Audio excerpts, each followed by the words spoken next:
राज्यसभा चुनाव में जीत के गणित पर राज्यसभा चुनाव में जीत के लिए चाहिए 27 वोट, जबकि झारखंड विधानसभा में जेएमएम के 30, बीजेपी के 26 और कांग्रेस के 17 विधायक हैं।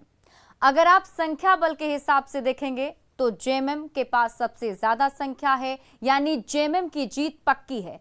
तो बीजेपी को अपनी जीत के लिए 1 वोट का जुगाड़ करना पड़ेगा, जबकि कांग्रेस को जीत पक्की करने के लिए और 10 वोट चाहिए। यह तभी संभव है जब जेएमएम अपना दावा छोड़कर पीछे हट जाए। अब सब कुछ दिल्ली में चल रहे राजनीतिक जोड़ तोड़ के बाद ही साफ हो पाएगा।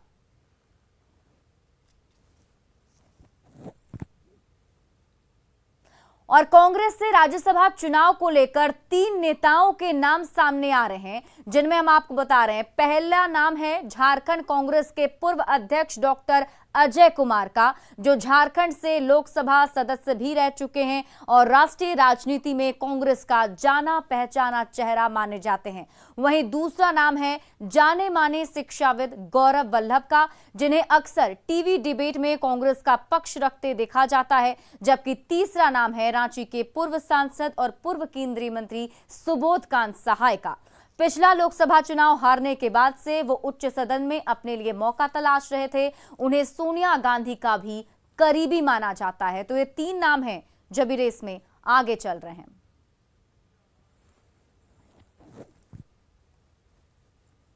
और हमारे से होगी रवि सिसोदिया और अमितेश सीधे लाइव से जुड़े हुए हैं, उनका रुख कर लेते हैं। सबसे पहले अमितेश, मैं आपके पास आना चाहूंगी। अमितेश, जिस तरीके से देखिए ये बैठक जो हुई देर रात तक, वो काफी अहम देखी जा रही थी, तो क्या माना जाए इस बैठक के बाद स्थिति पूरी साफ हो जाएगी? जो खींचतान चल रहा है वो ठीक हो गया होगा?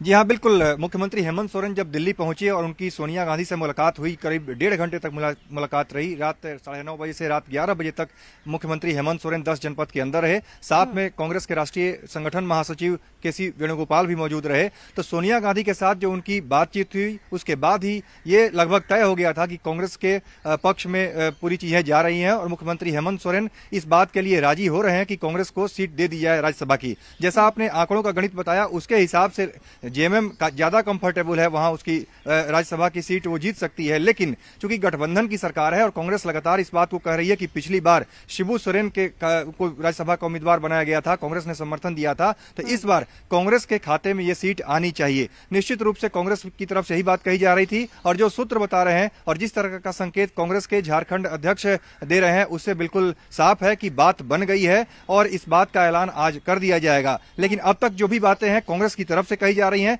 जेएमएम की तरफ से इस पर कोई औपचारिक बयान या कोई अलग से बयान नहीं आया है। आज दिन में मुख्यमंत्री हेमंत सोरेन बात करेंगे और उसमें इस बात का खुलासा होगा। जब कुछ थोड़ी देर बाद हम लोगों से बात करेंगे, उसमें इस बात की जानकारी जेएमएम की तरफ से देंगे। और जो सूत्र बता रहे हैं उसके मुताबिक ऐसा लग रहा है कि कांग्रेस के खाते में राज्यसभा की सीट इस बार जा रही है झारखंड में और बात बन गई है। बिल्कुल अमितेश, आप बने रहिए हमारे साथ रवि भी जुड़े हुए हैं। रवि, आप तक क्या जानकारी मिल पा रही है? कब तक इसका औपचारिक ऐलान आज कर दिया जाएगा? और जो रेस में नाम हम बता रहे हैं, हम ये भी बता रहे हैं कि कुछ 3 लोग हैं जिनके नाम जो है अभी रेस में आगे चल रहे हैं, उनमें से किनका जो दावा है वो आपको पुख्ता नजर आ रहा है, किनकी दावेदारी पुख्ता है? बिल्कुल, देखिए कल जो बैठक हुई तो उस बैठक के बाद सूत्रों ने बताया था कि एक सहमति बन चुकी है हेमंत सोरेन और सोनिया गांधी के बीच में कि कांग्रेस का उम्मीदवार होगा। नाम कौन होंगे उनको लेकर अगर आपको देखा जाए तो डॉक्टर अजय कुमार सबसे आगे चल रहे, क्योंकि doctor Ajay Kumar Congress working committee के मेंबर भी हैं। गौरव वल्लभ की बात करें तो एक संदेश देने की कोशिश है कांग्रेस की तरफ से कि अगर आप किसी युवा को देते हैं तो एक अच्छा संदेश जाएगा। सुबोधकांत सहाय को कहा जा रहा है कि पूर्व केंद्रीय मंत्री हैं, अनुभवी नेता है। हालांकि सूत्र ये भी बता रहे हैं कि हो सकता है कि प्रदेश के बाहर का कोई उम्मीदवार हो, क्योंकि कांग्रेस के पास सिर्फ कुछ ही सीट है जिनको लेकर वो अपने कई लीडर्स को एडजस्ट करना चाहती है। अजय माकन नाम हो सकते हैं, गुलाम नबी आजाद नाम हो सकते हैं, क्योंकि इन लोगों को लेकर चर्चा है कि इन लोगों को भी राज्यसभा भेजा जाना है। क्योंकि कई प्रदेशों की अगर बात करें तो आज कांग्रेस की लिस्ट आने वाली उम्मीदवारों की छत्तीसगढ़ की लिस्ट आएगी, मध्य प्रदेश की आएगी, राजस्थान की आने वाली है, महाराष्ट्र की आने वाली है, कर्नाटक की आने वाली है। तो ऐसे में कांग्रेस की तरफ से माना जा रहा है कि कई बड़े चेहरे हैं जिनको वो राज्यसभा भेजना चाहती है और इसी बाबत उन्होंने बातचीत भी की है। हेमंत सोरेन से जो बातचीत हुई थी उस बैठक के दौरान भी कोशिश थी कांग्रेस की तरफ से कि जो सीट है जिसपे जेएमएम दावा कर रही है, चूंकि जेएमएम के पास नंबर भी है, उसके बावजूद ये कोशिश की जा रही थी कि उस सीट को कांग्रेस को लिया जाए और जो लीडर्स है जिनको राज्यसभा भेजने की कोशिश की जा रही है उनको वहां से भेजा जाए। हालांकि ये भी कहा जा रहा है कि प्रदेश का कोई नेता हो सकता है या फिर बाहर का, इसको लेकर अंतिम फैसला नहीं लिया गया, लेकिन सूत्र ऐसा बता रहे हैं कि अगर बाहर से कोई होगा तो उसमें गुलाम नबी आजाद या अजय माकन होंगे। प्रदेश की अगर बात करें तो 3 ऐसे नाम है जिनको लेकर चर्चा की गई थी, डॉक्टर अजय कुमार, गौरव वल्लभ और सुबोधकांत सहाय जी। बिल्कुल अमितेश, आपसे मैं ये जानना चाहूंगी कि जिस तरीके से कुछ दिनों से लगातार खींचतान चल रहा था और ये भी बताया जा रहा था कि जो बात है वो आकर के उम्मीदवारी पर अटक जा रही थी और जो जेएमएम है और कांग्रेस में बात नहीं बन पा रही थी, तो क्या ऐसा माना जाए कि जो प्रेशर डाला गया, जो एक प्रेशर पॉलिटिक्स की गई कांग्रेस की तरफ से, उसका ये रंग है?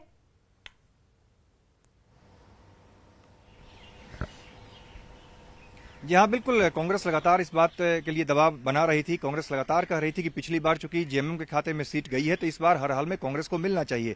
दोनों की गठबंधन की सरकार है और एक पार्टी की सरकार वहां पर नहीं है। इस तरह का संकेत कांग्रेस के जो झारखंड के प्रभारी हैं अविनाश पांडे, वो लगातार इस बात का जिक्र कर रहे थे।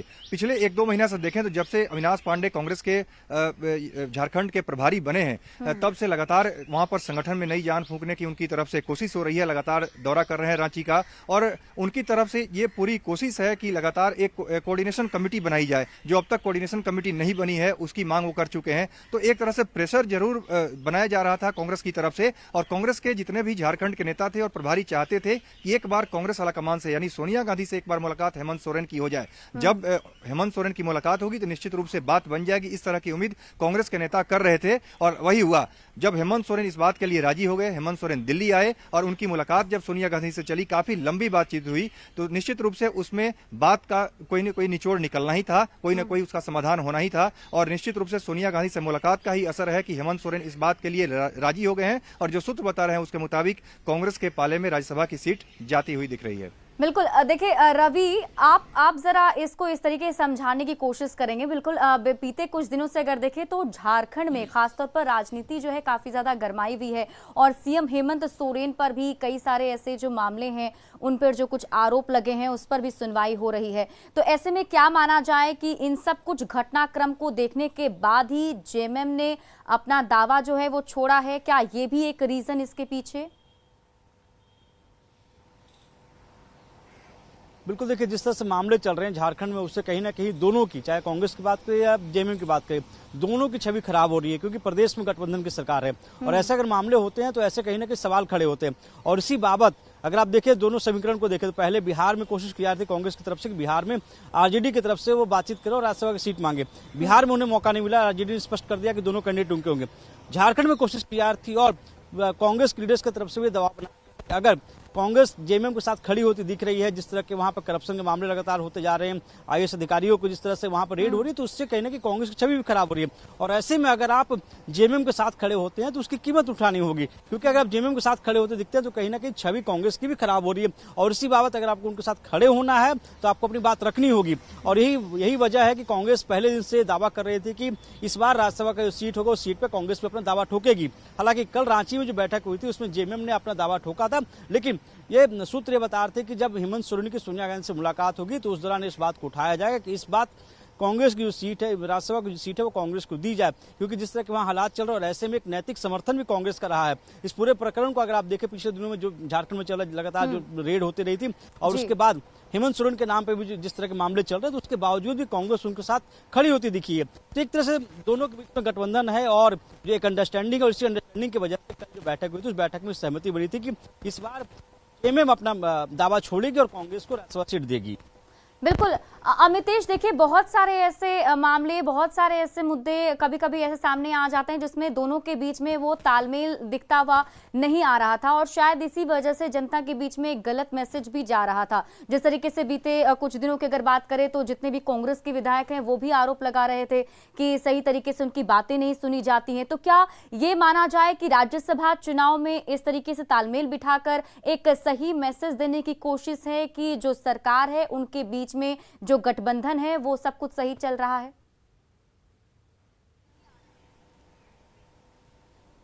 जी हाँ, निश्चित रूप से भले ही जेएमएम के लोगों की तरफ से लगातार ये कहा जा रहा हो कि उसके सीटों की संख्या ज्यादा है, जेएमएम वहां पर बड़े भाई की भूमिका में है, बड़ी पार्टी है, तमाम इशू है, लेकिन मुख्यमंत्री हेमंत सोरेन इस बात को बखूबी समझते हैं कि वहां गठबंधन की सरकार है और कांग्रेस के समर्थन से झारखंड में सरकार चल रही है। कांग्रेस के लोग इसी बात को लेकर के आगे बढ़ रहे थे। लगातार कहा जा रहा था, चाहे राज्यसभा चुनाव का मसला हो या उसके पहले भी सरकार में उनकी बात सुनी जाए, इस मुद्दे को लेकर हो, लगातार कांग्रेस के विधायक इस मुद्दे को उठाते रहे हैं और जब से नए प्रभारी बने हैं अमितेश, इसी बीच हमें ये जानकारी मिल रही है कि सुबोध कांत सहाय जो हैं दिल्ली में हेमंत सोरेन से मिलने के लिए पहुंचे हैं। इसको लेकर कोई अपडेट आपके पास?